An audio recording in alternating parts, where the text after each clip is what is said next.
మిత్రులారా, హుస్నాబాద్ ప్రజలు చూపిస్తున్న అభిమానానికి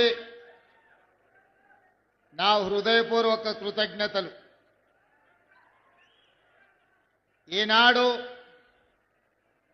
హుస్నాబాద్ శాసనసభ నియోజకవర్గ గడ్డ మీద నుండి ప్రజాపాలన ఇందిరమ్మ రాజ్యము 2 సంవత్సరాలు పూర్తి చేసుకుంటున్న విజయోత్సవ సంబరాలతో పాటు తెలంగాణ రాష్ట్ర అభివృద్ధి కోసం భవిష్యత్తు ప్రణాళికలను రచించుకోవడానికి ఆ ప్రణాళికల గురించి హుస్నాబాద్ కుటుంబ సభ్యులందరికీ వివరించడానికి మీ అభిమాన నాయకుడు సహచర మంత్రివర్గ సభ్యులు పొన్నం ప్రభాకర్ గారి అధ్యక్షతన ఈ సమావేశాన్ని ఏర్పాటు చేసి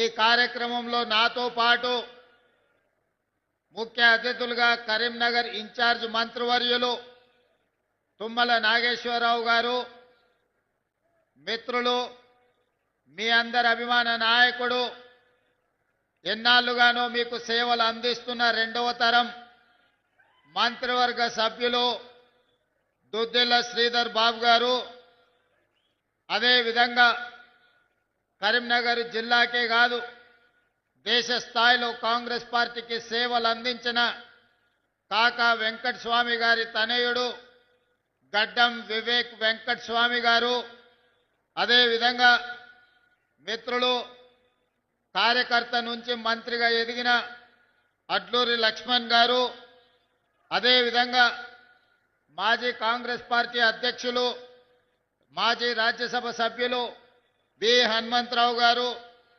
ఆది శ్రీనివాస్ గారు, విజయ రమణారావు గారు, రాజ్ ఠాకూర్ గారు, నాగరాజు ఎమ్మెల్యే గారు, కవ్వంపల్లి సత్యనారాయణ గారు, మేడిపల్లి సత్యం గారు, డాక్టర్ సంజయ్ కుమార్ గారు, మాజీ పార్లమెంట్ సభ్యులు రాజయ్య గారు, వివిధ కార్పొరేషన్ల చైర్మన్లు, ప్రభుత్వ అధికారులు, ప్రాణ సమానులైన హుస్నాబాద్ నియోజకవర్గ ప్రజలందరికీ కూడా ఈ 2 సంవత్సరాల విజయోత్సవాల సందర్భంగా మనస్ఫూర్తిగా మీకు అందరికీ ధన్యవాదాలు, కృతజ్ఞతలు తెలియజేస్తున్న మిత్రులారా, ఈ హుస్నాబాద్ ప్రాంతానికి ఒక ప్రత్యేకత ఉన్నది.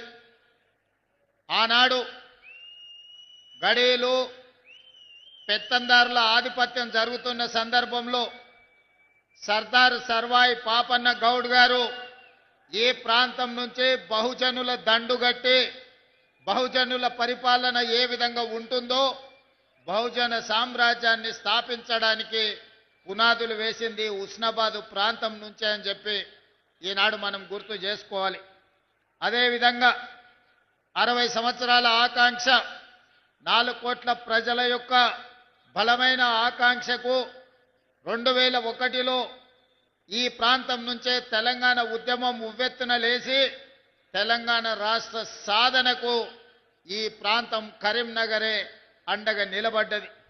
అందుకే 2004న శ్రీమతి సోనియా గాంధీ గారు ఈ కరీంనగర్ గడ్డ మీద నుంచే తెలంగాణ 4 కోట్ల ప్రజలకు ఇచ్చిన మాట నిలబెట్టుకొని 2014న తెలంగాణ రాష్ట్రాన్ని కలను నిజం చేసి ఈనాడు తెలంగాణ రాష్ట్రంలో సగర్వంగా మనము తల ఎత్తుకునే విధంగా ఈ కార్యక్రమాన్ని ఈరోజు మనం నిర్వహించుకుంటున్నాం.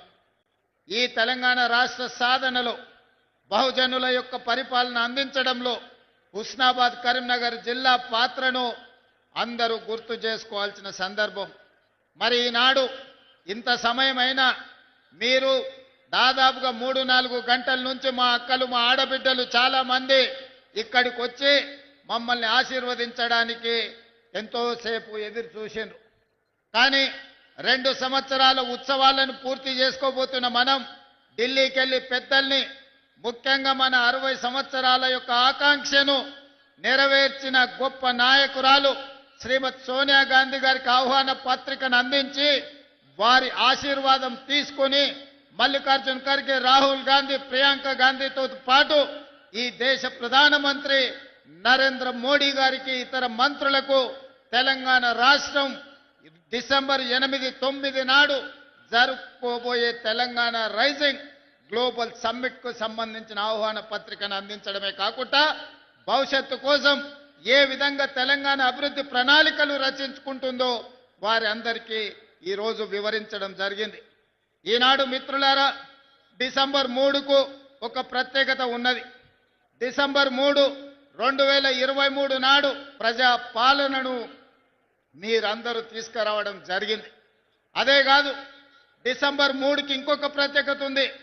తెలంగాణ మలిదశ ఉద్యమానికి ఉవ్వెత్తున ఊపిరులూది ఉద్యమాన్ని పతాక స్థాయికి తీసుకెళ్లిన శ్రీకాంతాచారి వర్ధంతి కూడా ఈ డిసెంబర్ 3 తారీఖు నాడే.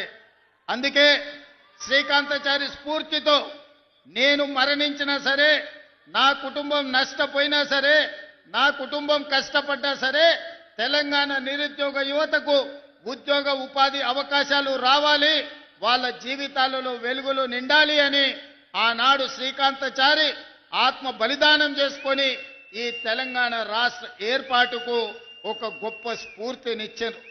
అందుకే శ్రీకాంతాచారి స్ఫూర్తితో కాంగ్రెస్ పార్టీ అధికారంలోకి వచ్చిన మొదటి సంవత్సరమే రాష్ట్ర ప్రభుత్వంలో 60,000 ప్రభుత్వ ఉద్యోగ ఖాళీలను భర్తీ చేసి ఈ తెలంగాణ ఉద్యమం ఉద్యోగాల కోసమే అన్న సంగతిని ఆనాడు నిరూపించి మొదటి సంవత్సరంలోనే 60,000 ఉద్యోగాలు ఇవ్వడం జరిగింది.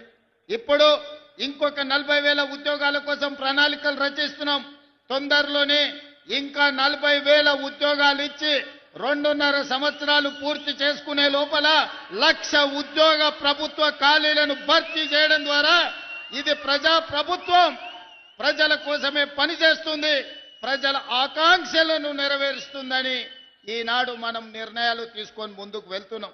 అదేవిధంగా మీకందరికీ తెలుసు, ఈ భారతదేశ మొట్టమొదటి ప్రధానమంత్రి ఆనాడు దేశం అభివృద్ధి జరగాలి అంటే ఈ దేశంలో ఉన్న నిరక్షరాస్యతను తొలగించాలి, ఈ దేశంలో ఆకలి కేకలతోని ఆత్మహత్యలు చేసుకుంటున్న ఈ ప్రజలకు కడుపు నిండా పట్టెడు అన్నం పెట్టాలన్న ఆలోచనతోటి ఎడ్యుకేషన్ ఇరిగేషన్ విధానాన్ని ఆనాడు పండిత్ జవహర్లాల్ నెహ్రూ గారు ప్రవేశపెట్టారు. వారి స్ఫూర్తితోనే ఈనాడు మన ప్రభుత్వం నడుస్తుంది. అందుకే శాతవాహన యూనివర్సిటీకి అవసరమైన ఇంజనీరింగ్ కాలేజు, లా కాలేజీలు మీకు కావాల్సిన నిధులను ఈరోజు మంజూరు చేయడం జరిగింది.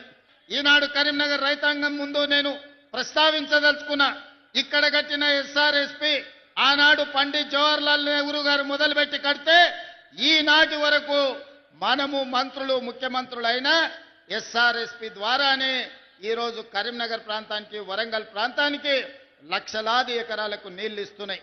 మనం కట్టిన ఎస్ఆర్ఎస్పి ఎట్లుందో ఇదే కాదు, బాక్రానంగల్ నుంచి మొదలు పెడితే నాగార్జున సాగర్, శ్రీశైలం వరకు ఈ ప్రాజెక్టులన్నింటినీ కూడా ఆనాటి మన పాలకులు, మన ప్రధానమంత్రులు కట్టినాయి. ఈ రోజు దేశానికి సేవలు అందిస్తున్నాయి. దేశంలోనే వరి ఈరోజు అత్యధికంగా పండించి దేశంలోనే మొదటి స్థానం తెలంగాణ వరి ఉత్పత్తిలో వచ్చిందంటే మనం కట్టిన నాగార్జున సాగర్, మనం కట్టిన శ్రీశైలం, మనం కట్టిన శ్రీరామ్ సాగర్, మనం కట్టిన భీమా, కోయిల్ సాగర్, నెట్టెంపాడు, సీతారామ సాగర్, ఇందిరా సాగర్ లాంటి ప్రాజెక్టులు, జూరాల ప్రాజెక్టులు ఆనాడు మనం కట్టినాం. కాబట్టే ఈరోజు దేశంలోనే అత్యధికంగా వరిని పండించే రాష్ట్రంగా మనం రాణించినాం. పెద్దలు తుమ్మల నాగేశ్వరరావు గారు చెప్పినట్టు వచ్చిన ఎంబడే 21,654 కోట్ల రూపాయలు 25,35,000 రైతు కుటుంబాలకు 2 లక్షల రూపాయల వరకు రైతు రుణమాఫీ చేసి దేశంలోనే తెలంగాణ రాష్ట్రం ఇది రైతు రాజ్యంగా, వ్యవసాయం అంటే దండుగ కాదు, వ్యవసాయం అంటే పండుగ అని నిరూపించి రైతు రుణమాఫీ చేసిన ఘనత మన ప్రభుత్వాన్ని. ఇవాళ రైతు భరోసా ద్వారా 9 రోజుల్లో 9,000 కోట్లు, 70 లక్షల పైగా రైతుల ఖాతాలలో 9 రోజుల్లో 9,000 కోట్లేసి రైతులను రాజులను చేయాలన్న ఆలోచన ఈరోజు కాంగ్రెస్ పార్టీ చేస్తుంది. దాదాపుగా కాంగ్రెస్ పార్టీ అధికారంలోకి వచ్చిన తర్వాత 1,04,000 కోట్ల రూపాయలు రైతుల కోసం వ్యవసాయం మీద మనం ఖర్చు పెట్టడం జరిగింది. అదే విధంగా ఇక్కడ మా అక్కలు మా ఆడబిడ్డలు ఉన్నారు. అక్కలు పండుగ నాడు అమ్మగారింటికి పోవాలన్నా లేకపోతే అమ్మవారిని దర్శించుకోవాలన్నా ఇంటి ఆయనను కన్న కొడుకునో కిరాయి పైసలు అడిగే పరిస్థితి. అందుకే మా ఆడబిడ్డల అమ్మవారిని దర్శించుకోవాలన్నా లేకపోతే అమ్మను పోయి చూడాలన్నా ఆర్టీసీ బస్సులో ఇవాళ ఉచిత ప్రయాణం ఇచ్చినాం. 8,000 కోట్ల రూపాయలు ఉచిత ప్రయాణం కోసం ఖర్చు పెట్టినాం. దానికి మీ అభిమాన నాయకుడు ఇక్కడి శాసనసభ్యుడే పొన్నం ప్రభాకర్ గారి మంత్రివర్గంలో ఈరోజు ఆడబిడ్డలకు ఉచితంగా బస్సు ప్రయాణం. అందరూ అనుకుంటుండొచ్చు మా అక్కలు ఉచిత బస్సులనే తిరుగుతున్నారని.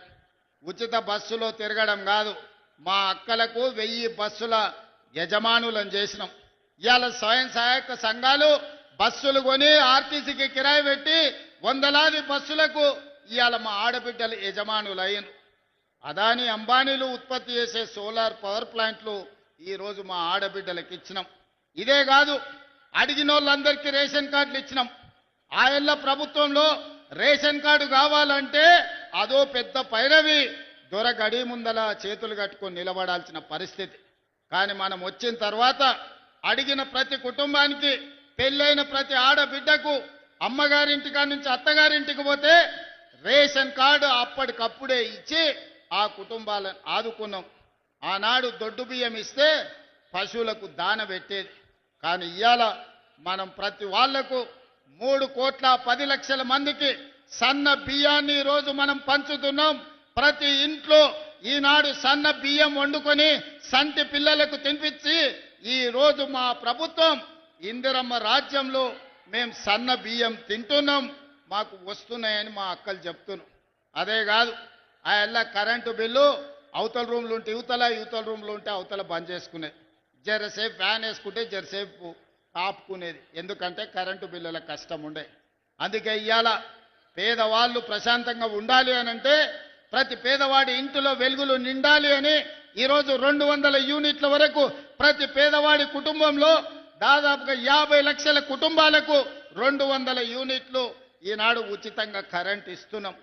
ఇదే కాదు, ఇల్లు లేని వాళ్లకు ఇల్లు ఇవ్వాలని ఇందిరమ్మ ఇండ్లు ఇప్పటికే 4.5 లక్షల ఇండ్లు మంజూరు చేసినాం. 22,500 కోట్ల రూపాయలు ఈరోజు పేదల ఇండ్లకు ఖర్చు పెడుతున్నాం. ప్రతి గ్రామాన ఇవాళ ఇందిరమ్మ ఇండ్లు నిర్మించుకుంటున్నారు పేదవాళ్ళు. అందుకే ఈనాడు ఆడబిడ్డల మంచి కోసం, రైతుల మేలు కోసం, నిరుద్యోగ యువత యొక్క భవిష్యత్తు కోసం తెలంగాణ రాష్ట్రాన్ని అభివృద్ధి పదం వైపు నడిపించుకుంటున్నాం.